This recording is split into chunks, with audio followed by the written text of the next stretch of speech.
अस्सलाम वालेकुम। उम्मीद है आप सब खैर आफ़ियत से होंगे। एज़ पर शेड्यूल आज हमारा टॉपिक है एंडोट्रैकियल ट्यूब। एंडोट्रैकियल ट्यूब क्या होती है, एंडोट्रैकियल ट्यूब के बारे में आपको मैं सब गाइडेंस दूंगी कि किस लिए यूज़ की जाती है, क्या क्या इसके यूजेस हैं।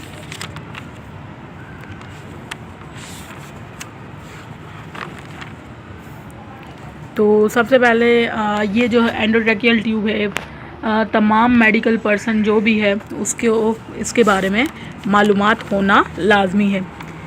कोई आईसीयू स्टाफ है तो उसे भी पता हो, वैसे तो पता होगा कि एंडोट्रैकियल ट्यूब क्या है, लेकिन ज़्यादा गाइडेंस होगी तो ज़्यादा अच्छा है, मतलब आपकी नॉलेज होगी ज़्यादा, तभी आप उस पर वर्कआउट कर सकेंगे। पैरामेडिक्स, डॉक्टर्स, एनेस्थेटिक्स सबको एंडोट्रैकियल ट्यूब के बारे में नॉलेज होना लाजिम है।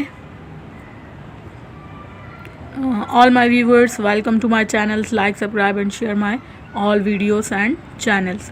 It's all for you. Note down and understand all the topics included in this lecture. If you don't understand, so repeat it, see my topics with concentrate. Whenever you understand, then skip the lecture. For any query, mention in comment section, so I will reply you. It's my links also given in description, यहाँ भी मौजूद है और आपको description में भी मिल जाएगा।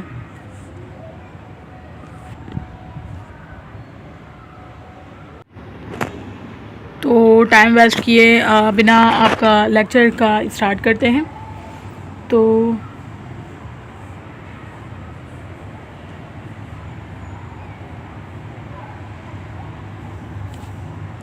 Lecture में आपको इंट्रोडक्शन का पता होना चाहिए कि एंडोट्रैकियल ट्यूब क्यों यूज़ की जाती है, उसका क्या इंट्रोडक्शन क्या है। सबसे पहले आपको इंट्रोडक्शन पता होगा कि एंडोट्रैकियल ट्यूब बेसिकली है क्या चीज़, इसके बाद ही आप कुछ कर सकेंगे। एंडोट्रैकियल ट्यूब इंटूबेशन के लिए प्रोसीजर किया जाता है। एंडोट्रैकियल ट्यूब जो है वो ट्रैकिया से इंसर्ट की जाती है फ्रॉम नोज़ टू माउथ, या फ्रॉम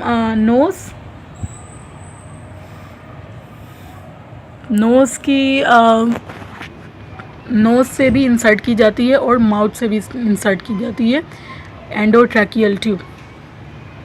इसमें 2 टाइप्स हमारे पास आ जाती हैं। आपने इंट्रोडक्शन देख लिया। इंट्रोडक्शन ये है कि इंट्रोडक्शन इसका ये कि एंडोट्रैकियल ट्यूब जो है वो इंटूबेशन प्रोसीजर या एंडोट्रैकियल ट्यूब ट्रैकिया में इंसर्ट की जाती है, ये इसका इंट्रोडक्शन है।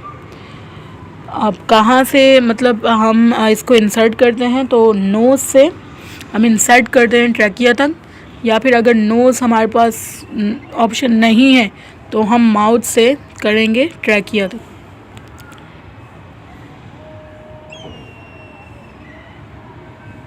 ये हमारा इंट्रोडक्शन हो गया।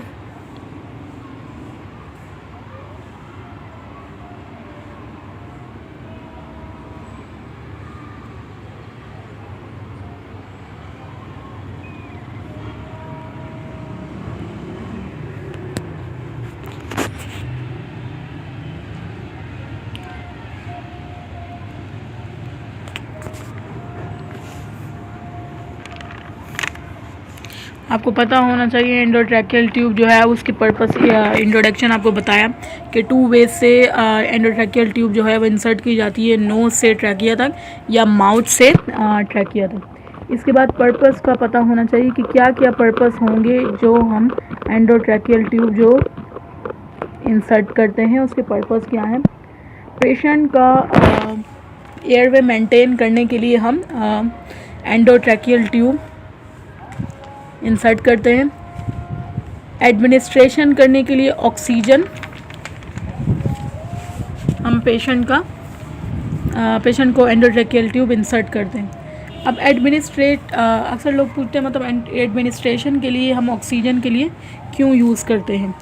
बिलफर्ज अगर किसी पेशेंट को कोई ट्रामा की कंडीशन हो गई, उसकी ब्लीडिंग के चांस ज़्यादा हो गए हैं, तो पेशेंट का जो है वो GCS भी हमारे पास मौजूद नहीं है इस टाइम, तो हम उस पेशेंट को फ़ौरन से एंडोट्रैकियल ट्यूब करके उससे, ताकि अब उसका GCS तो है नहीं, तो एस्पायरेट होने के चांस ना हो, इस वजह से, या कोई ऑब्स्ट्रक्शन वगैरह है उसकी वजह से हम एडमिनिस्ट्रेशन करते हैं। ऑक्सीजन के लिए भी एंडोट्रैकियल ट्यूब यूज़ की जाती है। एयरवे सक्शनिंग के लिए यूज़ की जाती है एंडोट्रैकियल ट्यूब, और गिव एनेस्थेसिया के लिए की जाती है। कोई ऐसी एडमिनिस्ट्रेशन हम कर रहे हैं ड्रग्स जो ब्रोंको डायलेटर है, किसी पेशेंट का ब्रोंको डायलेटर डायलेट करने के लिए हम भी ETT ट्यूब यूज़ करते हैं। तो ये सारे पर्पस हैं ETT ट्यूब के लिए। अब इसके अलावा जो टाइप्स हैं एंडोट्रैकियल ट्यूब की, वो क्या हैं? 2 टाइप्स की एंडोट्रैकियल ट्यूब है जो इंटूबेशन में यूज़ होती है। एक हमारे पास ओरोट्रैकियल इंटूबेशन, और सेकंड हमारे पास नेज़ोट्रैकियल इंटूबेशन। इंट्रोडक्शन हो गया, पर्पस हो गया, इसके बाद हमारे पास टाइप्स आ गई। टाइप्स में 2 टाइप्स की हमारे पास हैं, नेज़ो एंड ओरो। नेज़ो से पता चल रहा है कि नोज़, और ओरो से हमें पता चल रहा है कि ये ओरल से रिलेटेड है। अब फ़र्क दोनों में क्या है? फ़र्क दोनों में ये है कि जो ओरोट्रैकियल ट्यूब है वो इंसर्ट की जाती है माउथ से ट्रैकिया तक, और नेज़ो की बात करते हैं तो वो इंसर्ट की जाती है ट्यूब नोज़ से ट्रैकिया तक। ओरो के अंदर लार्जर ट्यूब यूज़ की जाती है, और ओरो के अंदर स्मॉल ट्यूब यूज़ की जाती है नेज़ो के अंदर। ओरोट्रैकियल से स्मॉल की जाती है नेज़ोट्रैकियल में। नेज़ोट्रैकियल जो ट्यूब है वो अकॉर्डिंग टू ओरोट्रैकियल ट्यूब जो है वो लार्जर होती है। अगर किसी पेशेंट को इंटूबेशन करते हुए अगर आपको पता है पेशेंट को एपिस्टैक्सिस है, यानी नोज़ल ब्लीड होता है किसी पेशेंट को, बहुत सारी कंडीशन है एपिस्टैक्सिस की वजह, किसी को बहुत ज़्यादा गर्मी में भी हो जाता है, और किसी को ब्लड प्रेशर की वजह से भी ये प्रॉब्लम हो सकता है। तो उसमें हमें ये ख्याल करना है कि हम नेज़ो से इंटूबेशन वगैरह या ETT ट्यूब इंसर्ट नहीं करेंगे। ओरो जो है वो टंग मैनिपुलेट करती है, सो ओरो जो है वो डिस्कम्फर्ट होती है as compare to naso tube. अगर किसी पेशेंट को इंटूबेशन कर रहे हैं, नेज़ल में ऑब्स्ट्रक्शन वगैरह है, एपिस्टैक्सिस की ख़ास ख्याल करना है कि पेशेंट ऐसा ना आप नोज़ से है जो इंसर्ट कर दें और पेशेंट को ब्लीडिंग होने के चांस हो जाएं। अब एक तो इन दोनों का डिफरेंस हो गया कि ओरो ट्यूब और नेज़ो ETT ट्यूब, इन दोनों का डिफरेंस हो गया। इसके अलावा 2 और टाइप हैं ट्यूब्स की। अब उन टाइप्स में ये है कि वो जो टाइप्स हैं वो हमारे पास कफ ट्यूब आती है एंडोट्रैकियल ट्यूब में, एक हमारे पास कफ ट्यूब आती है और एक हमारे पास अनकफ ट्यूब आती है। अब आपको मालूम ये होना चाहिए कि मतलब हम कफ ट्यूब कब यूज़ करते हैं और अनकफ ट्यूब कब इस्तेमाल करते हैं। अब कफ ट्यूब ये जो है कफ ट्यूब ये हम यूज़ करते हैं जो 8 ईयर से अबव हो ना चिल्ड्रन, उस हम कफ ट्यूब यूज़ करते हैं। कफ इन्फ्लेशन करते हैं ET ट्यूब को पोजीशन करने के लिए, गैस्ट्रो इंटेस्टाइन कंटेन के लिए, रेस्पिरेटरी ट्रैक को एस्पायरेट होने से रोकता है। कफ ट्यूब हम जब यूज़ करेंगे तो उसमें हम, ये मैं आपको आगे बताती हूँ कि सिरिंज से हम उसमें एयर इन्फ्लेट करते हैं, जिसकी वजह से वहाँ पर बलून टाइप कफ हो जाता है, जिसकी वजह से ट्यूब बाहर नहीं निकल सकती। अगर आप कफ इस्तेमाल नहीं करेंगे तो ट्यूब बाहर आ जाएगी, आपको पता नहीं चलेगा। और अनकफ ट्यूब हम यूज़ करते हैं चिल्ड्रन में जो 8 साल से छोटे हों, उस एज में हम जो है अनकफ ट्यूब इस्तेमाल करते हैं। अनकफ ट्यूब हम उसमें यूज़ करते हैं। अनकफ ट्यूब हम 8 साल से छोटे बच्चों में यूज़ करते हैं। अब क्यों करते हैं अनकफ ट्यूब हम छोटे बच्चों में? इस वजह से कि सब ग्लोटिक जो एरिया है वो नेरो होता है। ईटीटी ट्यूब प्रॉपर पोजीशन बनाता है जब हम ईटीटी ट्यूब, क्योंकि बच्चों का जो ईपीग्लोटस जो है वो जो जगह है वो नेरो होती है, तो ट्यूब आराम से फिक्स हो जाती है। अब बड़ों का ये है 8 साल से बड़ों का ये है कि ट्यूब फिक्स नहीं हो सकती, इस वजह से निकल जाती है, इसलिए हम एयर इनफ्लेट करते हैं। इसके बाद अब ये फर्दर टाइप्स थी, ये बता दी, कफ ट्यूब्स और अनकफ ट्यूब्स। इसके बाद प्रोसीजर क्या होगा, ईटीटी ट्यूब करने का प्रोसीजर क्या होगा। तो प्रोसीजर की तरफ चलते हैं कि प्रोसीजर में क्या है। तो प्रोसीजर ज़रा गौर से सुनिएगा। प्रोसीजर,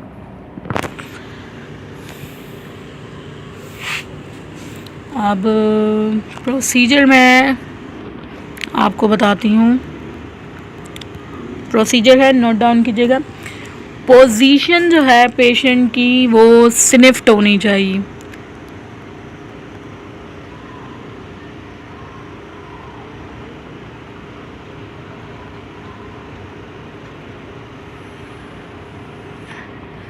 स्निफिंग पोजीशन होगी पेशेंट की, स्निफिंग पोजीशन पेशेंट की।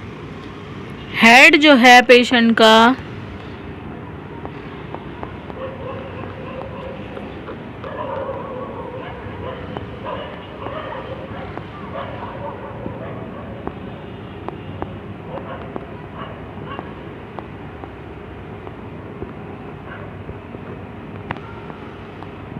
हेड जो पेशेंट का है वो एक्सटेंशन होगा, ठीक है। स्निफिंग पोजीशन होगी, हेड जो है पेशेंट का एक्सटेंशन होगा, पेशेंट सुपाइन होगा, पेशेंट को सुपाइन भी करना है और हेड एक्सटेंशन भी करना है। इसके बाद आपने इंसर्ट करना है लेरिंजोस्कोप। बेसिकली लेरिंजोस्कोप जो है विजुलाइज करता है हमारा लैरिंग्स को हम विजुलाइज करते हैं लेरिंजोस्कोप से। आप इंसर्ट करेंगे लेरिंजोस्कोप, इसके बाद आपको नज़र आएगी, क्योंकि लेरिंजोस्कोप में एक लाइट टाइप होती है, जब आप इंसर्ट करते हैं लेरिंजोस्कोप को माउथ में तो आपको नज़र आता है लेरिंजल ओपनिंग। लेरिंजल जो ओपनिंग आपको नज़र आएगी, आपको पूरा एक्सपोजर होगा लेरिंजल ओपनिंग का, तो उसमें आपने फिर इंसर्ट कर देनी है ओरल ट्रैकियल ट्यूब। प्लेसमेंट करनी है ईटीटी ट्यूब की 1 to 2 सेंटीमीटर अबव कैरिना से 1 to 2 सेंटीमीटर आपने अबव रखना है ईटीटी ट्यूब को। फिर आपने इन्फ्यूज़ करनी है, फिर आपने डायरेक्ट कनेक्ट कर देना है उसको। अगर आप ऑक्सीजन एडमिनिस्ट्रेशन कर रहे हैं तो ऑक्सीजन के साथ आप कनेक्ट कर देंगे। अगर आप ऑक्सीजन एडमिनिस्ट्रेशन नहीं कर रहे, जैसे मैंने आपको ट्रामा की कंडीशन बताई कि ऑक्सीजन हम फ्राहम कर रहे होते हैं, या एम्बो बैग जो है वो डायरेक्ट लगा देते हैं ईटीटी ट्यूब के साथ कि ऑक्सीजन जो है वो हाई फ्रिक्वेंसी पे हम पेशेंट को दे सकें। इसके अलावा हम वेंटिलेटर पे जब पेशेंट को ले रहे होते हैं तो आपने ईटीटी ट्यूब लगा दी, फ़ौरन से आप वेंटिलेटर कनेक्ट कर देंगे और इसके फ़ौरन मतलब विद इन 1 सेकेंड आपने इन्फ्लेट करनी है एयर। 5 to 10 ml एयर जो है इन्फ्लेट करनी है कफ में। कफ के साथ एक आपके पास एयर बलून टाइप होता है जिसके ज़रिए आपने, कफ ट्यूब होती है उसमें कफ लगा हुआ होता है जिसके ज़रिए से आप उसमें एयर इन्फ्लेट करते हैं और ट्रैकिया में ट्यूब आपकी एग्जैक्ट जगह पर प्लेस हो जाती है। इसके बाद आपने चेक करनी है प्लेसमेंट ईटीटी ट्यूब की bilateral lung sound and chest rise visible. अगर आप चेस्ट देखेंगे राइज विजिबल हो रहा है। इसके अलावा आपने बाईलेटरल साउंड भी सुनने हैं पेशेंट के। फिर आपने कंफर्म करने के लिए प्लेसमेंट को चेक करना है एक्सरे के ज़रिए। एक्सरे करवाएंगे, उसमें आपको कंफर्म पोजीशन पता चल जाएगी। पोजीशन आपको बता दी, 5 ml 10 ml एयर इन्फ्लेट करेंगे। चेक प्लेसमेंट का बता दिया, बायलैटरल आपने साउंड सुनने हैं। और चेस्ट जो है आपने देखना है कि विजिबल राइज कर रहा है या नहीं। कंफर्म करने के लिए एक्सरे करवाएंगे आप। अब लास्ट बात आती है size of ETT tube. Size जो है वो उनके क्या होंगे, डिफरेंट टाइप्स के साइज़ हैं।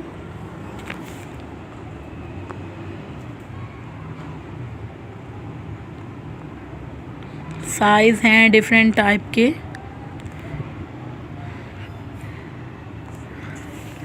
साइज़ में हमारे पास जो न्यू बॉर्न जो बेबी आ जाते हैं हमारे पास साइज़ में, ये नोट डाउन कीजिएगा, आपको ये याद रहना चाहिए।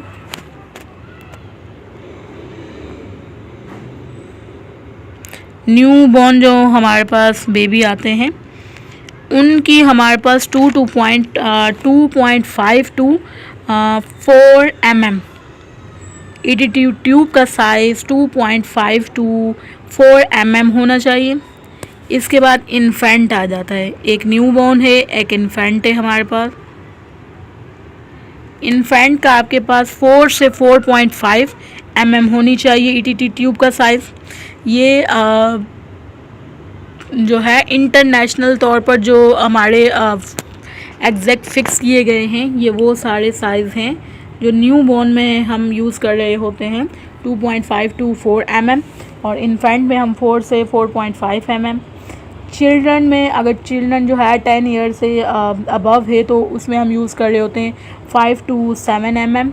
और इसके अलावा एडल्ट में 8 से 9.5 mm। अब ये एडल्ट की बात हो रही है। अगर आप एडल्ट मतलब एडल्ट आप दोनों ले लेते हैं, मेल फीमेल, अगर आप अलग अलग मेल फीमेल की बात करते हैं तो उसमें आपके पास मेल का जो है वो 7 से 9 mm।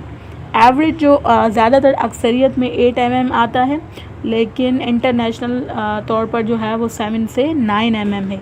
और वुमेंस में 6.5 टू 8.5 mm है, लेकिन एवरेज उसमें भी 7 mm आ जाती है। ये सारा सब कुछ इंट्रोडक्शन था, पर्पस थे, प्रोसीजर था, साइज़ ऑफ ईटीटी ट्यूब थी, पोजीशन किस तरह रखनी है पेशेंट की, किस तरह से हमने चेक प्लेसमेंट करना है पेशेंट को, ये सब कुछ इस वीडियो में डिस्कस हो गया है। ये हमारा ईटीटी ट्यूब एंडोट्रैकियल ट्यूब था, इसके बारे में आपको सारा गाइड कर दिया है। अगर आपको उम्मीद है आपको वीडियो पसंद आई होगी, लाइक करें, सब्सक्राइब करें चैनल को। और अगर आपकी कोई क्यूरी है तो आप मुझे कमेंट सेक्शन में पूछें ताकि मैं आपको उसका रिप्लाई कर सकूं। इसके अलावा आप कुछ ऐसा टॉपिक जो आप पढ़ना चाहते हैं तो वो भी मुझे बताएं ताकि मैं आपको वो भी पढ़ा सकूं। आज के लिए इतना काफ़ी है, दुआओं में याद रखिएगा। अल्लाह हाफिज़।